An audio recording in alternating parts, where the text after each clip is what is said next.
Alright, I've got Pro Tools open here, so I'm going to create a new session. And what we'll do is we'll import some MIDI files to work with.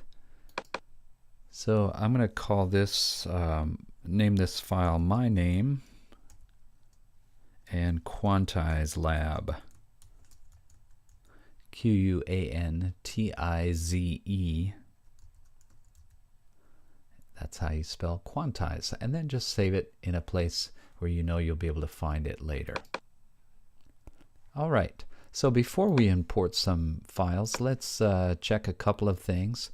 Make sure that you can see the transport window. Do you remember how to do that? There's a keyboard shortcut that I'm demonstrating on the screen right now. I'm toggling the transport on and off using this key command. On a Macintosh, that's Command, which is the Apple key, and number 1 on the numeric keypad. The same keystroke will toggle it on and off.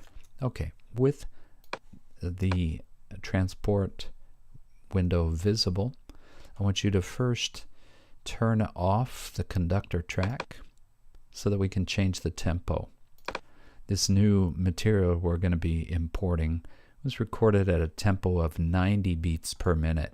So again, to change that tempo, there are other ways to do it, but the way we're going to change the tempo here now is to turn off the conductor track and click right on that field that says 120, and you can either highlight it as I've done and type in the new tempo, hit enter, or you can click on that field and drag up or down to change the tempo as well.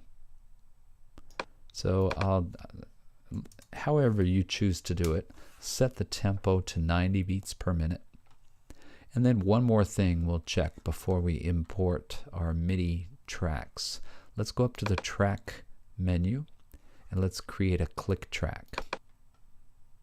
So that'll give us a metronome click while we're working with the drums that we're going to import in a moment.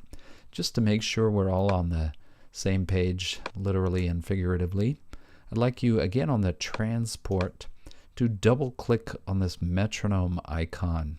That'll open up the metronome and click count off options preferences window. Okay, so I have mine set to click during play and record, and I have the output set to a MIDI synthesizer, MIDI channel 10. This will make things a little easier when you're working, because that will ensure that the metronome click is coming through the same synthesizer that you're going to be listening to for the drum sounds, so that you can plug your headphones into one place and hear both the drum sounds and the metronome click, right? So that's set in this output field. Click on the output. Again, I'm working from home, which is why my synthesizer is a JV1010. If you're working in the school lab, it will say XP30 blue or XP30 red, whichever one your headphones are going to be plugged into. Select that synthesizer and then choose channel 10. And that MIDI channel 10, because of the general MIDI specification, MIDI channel 10 will always trigger drum sounds if the synthesizer that you're working with has drum sounds built in.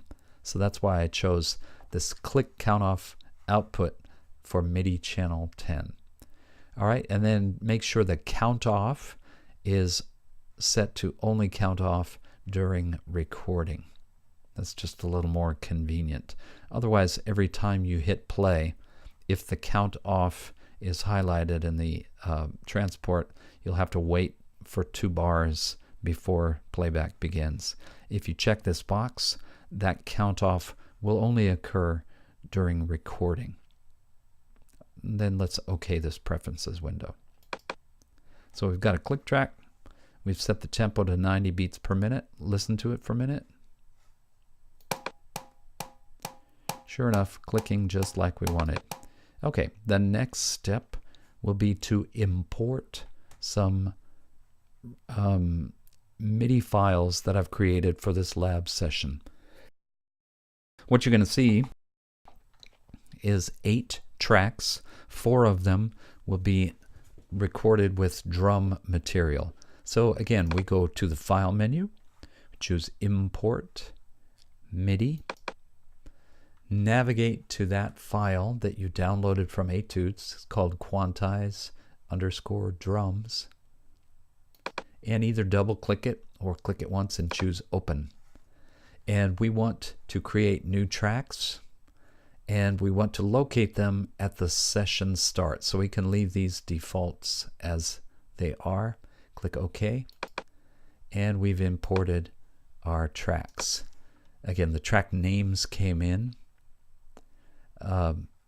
So we have a kick track, snare, CHH stands for close hi-hat, OHH is the abbreviation I used for open hi-hat. And then we have bass, piano, melody, and pad. There's really no note information recorded there yet, so don't be surprised if you don't hear anything. I just inserted a little MIDI event that doesn't create sound. Actually, what I inserted was an aftertouch message right at the beginning of the bar, so that when you imported the MIDI file, these tracks would be created for you. All right, I would set the zoom to an appropriate level so that you can really see all 8 measures of the drum part that is recorded. All right, again, the way I clicked on set the zoom was to click on the right arrow, hold the mouse button down, and then just drag to the left or right until it fills the screen in a way that I like. The next thing we need to do now is flip over to the mix window, and let's set our MIDI outputs. The first track is our click track. You can leave that set as is. The next tracks, you want to make sure the first 4 are set to MIDI channel 10 on whatever synthesizer you're listening to. Now mine came in already set because I'm working on the same synthesizer. Yours probably will not.